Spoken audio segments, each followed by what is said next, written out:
Hello, hello, hello, everyone. Come on in. We are excited to get started on our session 3 here, Black and Thriving in Tech. And y'all, this is going to be a powerful conversation. I know if you've been listening to us throughout this session so far, you are walking away with some golden nuggets. But our panelists here today, they're going to be dropping all kind of jewels for us. And so we want to get started right away. Brittany is going to take it away on this, but I do want to give you a quick reminder. We are going to be doing a Q&A session with our panelists at the end. Make sure to drop any questions in the Q&A section. We'll get to as many of them as we can. And Brittany, we'll go ahead and let you take it away for our Black and Thriving in Tech. Fantastic. Well, everyone, really excited about this conversation as I am bringing up all of our speakers. Why don't I just have you all as panelists just kicking things off? We'll go around. Feel free to introduce yourselves. Tell us who you are and a little bit about the work that you do. So you want me to go first? Oh, well, I'll go first. Hey, everyone. Thank you all for joining. And thank you, Brittany, for having me. You're so amazing. You are the machine. And thank you for just allowing us to be on this panel today. I am Joshua Mundy. I am the CEO and co-founder of Pivot Technology School. Pivot is a full-service technology school teaching data analytics, software development, and cybersecurity. Our mission is to get more minorities trained and engaged in technology careers. So if any of you all are interested in pivoting your career into tech, or I see that Caterpillar is a sponsor today, and if you all are looking to get some junior level talent on your team, please come to pivottechschool.com. I had to shoot my shot early, I like it. Okay. Yes. Hello, everyone. My name is Karen Williams. I am the founder and CEO of MidTech Agency. So we are a diversity tech recruiting company, and we focus on mid to senior level talent. So 3+ years of technology experience. And so we are happy to be here to share this stage with all these amazing other entrepreneurs.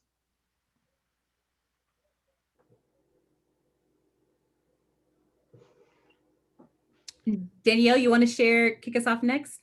Sure. I'm Danielle McGee. I'm the CEO and founder of Black Business Boom, a digital marketing hub for Black-owned businesses. Our mission is to help Black-owned businesses enhance their online presence, in turn enhancing and improving their revenues. Good afternoon. I am Isaac Adai, business professor at Tennessee State University, where I teach entrepreneurship and strategy, chief strategy officer of Pivot Technology School, and former computer engineer. Hey everybody, my name is Netta Dobbins. I am the CEO and co-founder of MemConnect. MemConnect is the most engaged digital network helping Black and Brown professionals navigate their careers while also helping companies recruit, retain, and develop diverse talent. Awesome. Well, you all see we have a powerhouse team here. So let's get right into the conversation. Isaac, I'll kick it over to you first. So we're in the midst of a pandemic. Every company is having to get tech savvy, utilize technology. So how do you kind of qualify what is a tech career? So when I think about a tech career, it's not just a person who has a technical degree working in a job that is technical. It can be a person that is from a non-technical educational background working in a tech-enabled job function. So you can be in a company that is focused on food service, right? But we know even in the food service industry, there are elements of that business that are tech-enabled, and someone may be managing those processes. To me, that qualifies as a tech career. So it runs the full gamut from that, which I just described, to a full-fledged software developer coding, a back end for a particular company. Thank you for sharing that. And with that in mind, Netta, I'm curious. So you've got perhaps more of a more broad understanding of what a tech career is. Likely we have mid-career professionals that are on who may be in the midst of a transition. Like, what advice would you give to people who are looking to transition into a tech career? Definitely. Great question. I get this a lot. I think you really have to hone in on your transferable skills, right? Also want to stress that a tech career doesn't mean that you are developing or you are coding, right? You can work at Facebook and do marketing. It's still a tech career. Or you can work at Facebook and do finance. It's still a tech career, right? So if you're not looking to change disciplines completely, take note of those transferable skills. A hack that I always tell people that I work with is look at the job description and look at each word. Find the buzzwords and see what buzzwords you can add to your resume that directly reflect what they're looking for, right? Because a lot of ATS systems, applicant tracking systems, some look specifically for keywords and you only get submitted to the hiring manager or the recruiters if there are those keywords that match, right? So you want to be very smart about the way that you add those to your resume. Additionally, if you are looking to get more on the tech side, there are schools, Pivot Tech School, General Assembly. There are a lot of different courses you can take to get those certificates or get that experience that don't require you to go back to school full time and start completely over as well. Yeah, and with that in mind, Josh, tell us a little bit more about Pivot Technology School from the perspective of a mid-career professional who may be interested, but also we have some senior leaders, employers on from that perspective. Like, what's the value in considering a strategic partnership like one with Pivot Technology School? Well, Pivot was born in just just seeing the landscape of technology and really seeing that the lack of diversity in it. And with technology comes really good paying jobs. Now, the buzzword that you hear all the time, you've probably been hearing it for the last year or so, is either diversity and inclusion, wealth gap, pay gap, salary shortage, like all these buzzwords when it comes to the economic equalities of African-American people. And so technology, I feel like, is the great equalizer. So when you talk about, giving people that have never had these type of skills before, the skills that they can go and really change the trajectory of their families and their lifestyle, it's just really game changing. So we take people that generally have no experience. They're just looking to pivot. So they've been a teacher, bus driver. We just literally graduated a bus. He was driving for MTA, got the skills, and literally doubled his salary at WeGo, just with the skill set. So just think about what that does or what that can do in households all across the country. So we give people those skills. So they go through our 20-week program through software development. So we do front end and back end on the development side. We have cybersecurity, which we're launching on March the 8th. And then we have data analytics as well. So we really do assessments on people to really figure out like where are their strengths. So she talked about transferable skills. Like, where are your strengths? What are your weaknesses? Are you more creative? Are you more analytical? And then we try to pair you in a program that you can be successful.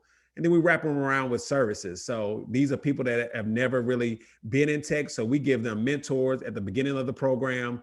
We do career development. We do job placement, because at the end of the day, you can go through the program. That's one thing, but to get a job in it is another. So career, like really holding these corporations' feet to the fire, because what they say is, hey, we want diversity and inclusion, but we need to have 15 years experience and this and that. And then, it's like, and then they say, hey, we can't find anybody. No. So what we're going to do is we're going to train them up. We're going to get them to where they need to be so they can enter right into your organization at a junior level role. And then you build them up so they can become seniors, so that I can hand them off to Karen, and then Karen can go get them some real money. So this is what this ecosystem is all about, is like, how can we develop these people so that we can really close the wealth gap and close the income gap of our people. And I want to help our attendees with what you may not see, but what you are looking at, and not even looking at me, so just think of me as the convener here, but you're looking at an ecosystem here about prioritizing tech, particularly prioritizing Black professionals in tech. So we have representation from Pivot Technology School that's going to upskill the talent. We have representation from MidTech Agency, which we're going to throw it over to Karen in just a moment, who's working directly with senior leaders from a recruitment perspective, helping to match the corporation with the talent. And then we also have MemConnect here as well. Netta Dobbins is here representing MemConnect as the founder from a professional development standpoint, pouring back into that same talent. And so if you're looking for an ecosystem, because what we often hear, Career Thrivers is on the retention side. So we want to help you advance, develop, keep them, right? And advance them. But what we often hear is, well, we can't find them. So if you have that question, I want you to really tune in and listen up. And we have an expert in where are the Black professionals in technology. So Karen, what workforce trends are you seeing from your lens when, and particularly given our current climate of every organization having to prioritize technology? What trends are you seeing, and how can organizations really leverage the current time to really match great Black talent with great opportunities? Well, I would say, number one, I just recently read an article last night that said tech employers spend $16 billion annually to replace diverse talent that goes out of their door due to unfair treatment or biased work culture. So I say number one is to clean house, like find out where your issues are and work with people of color, companies of color, organizations like MenTech Agency, like Brittany, like Pivot Tech, like people that already have that connection with the community that you're trying to bring in. Because if we continue to go and with organizations that you've used in the past that have not brought you the success that you're looking for, you're going to continue to get that same result. So I think definitely pairing with organizations like ours and figuring out where your problem is, why are you leaking talent the way you are, and seeing how you can build an organization that attracts this talent. Because mid to senior level talent is a hot commodity, right? Everyone is hiring. And if you are a person of color, you are definitely a hot commodity, right? So these people are being snatched up. So the day where companies could bring you in and ask you, why do you want to work for us? Now you really have to tell the candidate why they should want to work for you. So if they go to your about page and nothing looks like them, if they go to your company website and nothing looks like them, they're not excited to jump on and be a part of your team. So I think it really looks at where are you struggling, what do you need to help, and to bring in people that attract that community and work with those type of people. Because people don't want to just be hired. You have to figure out how you want to develop them.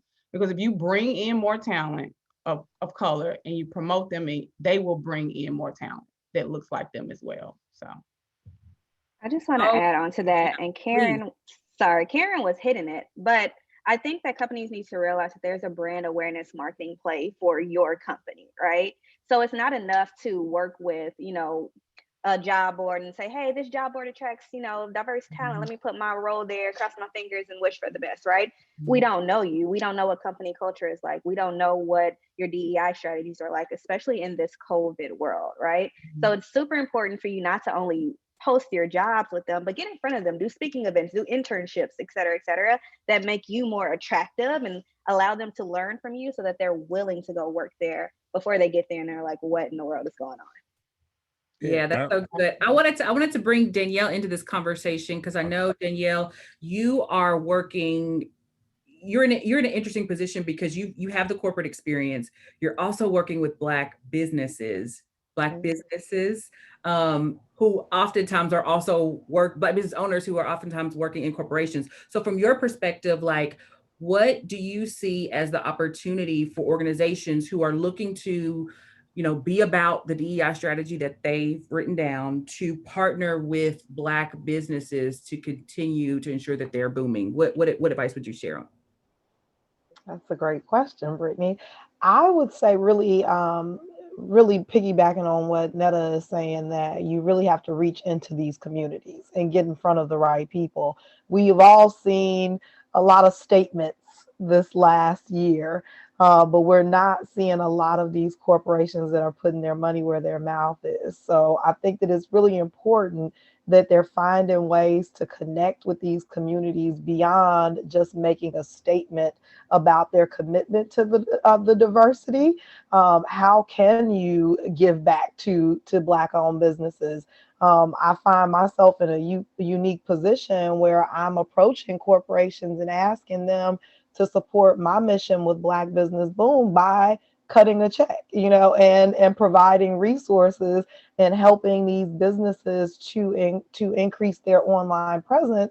And it's a struggle, it's a struggle to get people to actually give back to these communities. And we know that in investing in Black-owned businesses, we're helping to create jobs in the Black community. We're helping our community to close that wealth gap. And there's a struggle to get that connection, with the corporations actually cutting a check to help Black-owned businesses. And I think we've seen a lot in the last year of folks grasping at straws, trying to figure it out and figure out what we need. When you have organizations like Black Business Boom, like Memtech we are in the trenches. We know what the businesses need, what the professionals need. We know what they need, and we have the means to provide them with that. But we struggle in our organizations to get the support that we need. And when I say support, I mean the money. So I want to be very clear about the money that we need in order to make the impact that we're trying to make. And we know how that there's absolutely we have economic barriers, even in our businesses, that stop us from making the impact that we can truly make. So again, having these corporations that have these made these statements to actually partner with Pivot Tech, partner with Mentech, partner with Black Business Boom in order to actually support the work that we're doing to support these businesses and these professionals. So in a great way, she's saying we in the trenches, man. We are in the trenches doing the work. And a lot of times the organizations get excited and happy and want to go off and try to create something new. No, you need to partner with people that are in the trenches, that are connected to the community, that can do the work. All right. Just cut the check. We'll do the work. We all win. That's just how it is, I'm like, you're trying to reach Black business owners. You say you want to support Black business. I have 10,000 Black business owners on my list, and I have a Facebook group with 25,000 Black Nashvillians in it.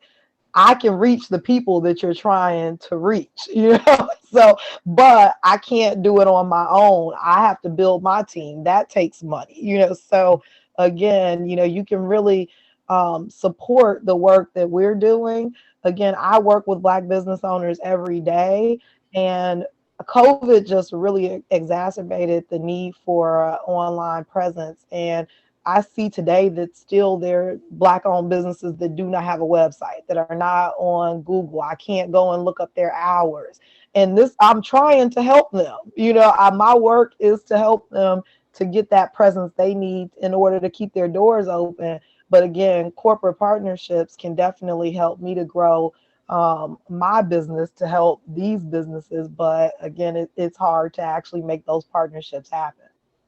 And it is a shift in perspective. Isaac, go ahead. I want to bring you in. No, I didn't want to interrupt. Go ahead and I can come back. Okay. I was going to say it is a shift in perspective in terms of, I think, how corporations traditionally think about two things. One, investment in diverse communities, and also opportunities for recruitment. And I think there are multiple routes, as there always are, HBCUs, PWIs, great routes. But also, in addition to that, is understanding the impact of strategic partnerships. And when you have a strategic partnership with a Black business who has access to the same type of community and talent that you want to bring in, it makes the work, just like we said, so much more seamless because you're in the trenches. Isaac, what do you have for us? Well, I was going to it ties exactly into what you were just speaking about. I've been working in the HBCU landscape for many years. I also worked as an engineer in the Fortune 500 space for many years. Organizations have taken this approach. Where's the Black talent? Let's go find them. Let's go hire them. So we've seen some intentionality, but it's not enough. You've got to invest in moving your culture forward. Part of the reason why I transitioned out of being a computer engineer to being a college professor is because I got tired of being the only Black engineer on my team. And I got tired of being in organizations that are famous, but would not invest in their culture to make environments better for people that look like you and I. And they reach out to me all the time about recruiting our students, but I know that the culture that the students are going to go into is not going to allow them to thrive. We have a lot of Black-owned businesses that can help you develop your culture, that can help you develop your talent pipeline. You've got to have intentionality around making those investments. So good. And I think part of that intentionality is what Netta dropped in the chat. And I just want to, Netta, have you come off of mute, because I think that's something that needs to be said audibly. Yes. So taking what Isaac said and kind of steering it back to your employees, it's easy right now for a lot of companies to say, hey, we're under fire. You know, all this has bubbled up to the top. We only have a couple of diverse people. Let's put them in a group and let's have them lead our DEI initiatives, right? That's unfair to those employees. One, they're likely not skilled in speaking on behalf of these communities or understanding the nuances as a whole that it takes to have these people advance, right? Two, they might not have the emotional capacity to do it, right? They're living it, and then they have a job that they were hired for on top of this additional job that you just kind of gifted to them, right? It's important to bring in people who are skilled in these areas so that they can handle that, they can lead it, and they're bipartisan third party, so anything that's said isn't reflected directly on the company or the employee, and there's no fear of losing a job or fear of saying the wrong things, right? Two, if the employees are skilled or if they are open to doing it, understand that it is a second job and you need to compensate them for that as well. That's all. Can I double dutch in that? Please. Yeah. So I also think as well, and they've kind of commented on it, but I really want to just talk about it a little bit more in regards to like building the inside infrastructure. That is so important. Because like the onboarding and retention portion is important, and nobody wants to do the grunt work. Okay. I call it the MLB system. So in baseball, they have like the minor leagues, and then they train the minors to come up to the big dogs. All right. And nobody wants to do that work. And in technology, everybody's creating their own crisis right now. Okay. Being that nobody wants to really hire any junior developers at all, right? And everybody's fighting over the same 5 or 10 senior developers. So now you're putting the ball in the senior developers' court. So now they're going to be paying $300,000, $400,000, and senior developers don't stay on jobs longer than a year. All right, they're just leveraging one job to the next job, one job to the next job to get more money. And so organizations really has to like put some money aside to say, hey, how can we develop talent? How can I bring a junior level person in to pair him with a senior level person and then bring him up? Now he's a senior level person, and you continue to do that, then you save yourself so much money instead of saying, you know what, we don't have time, we don't have the resources to really wrap somebody around with the services that they need to be successful. You know, so you have to create that culture within. Awesome. Awesome. Well, one, thank you all so much for dropping your gems. We'll make sure that you all are able to connect with all of the businesses here. So if you have additional questions, you can post them on the news feed, and then we'll make sure that there are links to all of the organizations represented. So you literally have from recruitment to development to retention in front of you right now. And so we want to help you to get connected to all of these great organizations. And so make sure you do that. Speaking of tech careers and the bottom line, you know, it's a great way to have a 6-figure career. But part of having a 6-figure career is being prepared for one. And we want to make sure your resume is ready. So I'm super excited about our 1 o'clock session. As we wrap up here, we are heading over to Ashley Cash. That is her real last name. But she is one of our coaches that helps you get the cash. She's going to be talking us through the must-haves of a 6-figure resume. So join us there. Thank you again, Netta, Karen, Danielle, Isaac, Joshua. Always great to see you. Thanks for being a part of this today. Thank you for having us. Thank you so very much. Take care.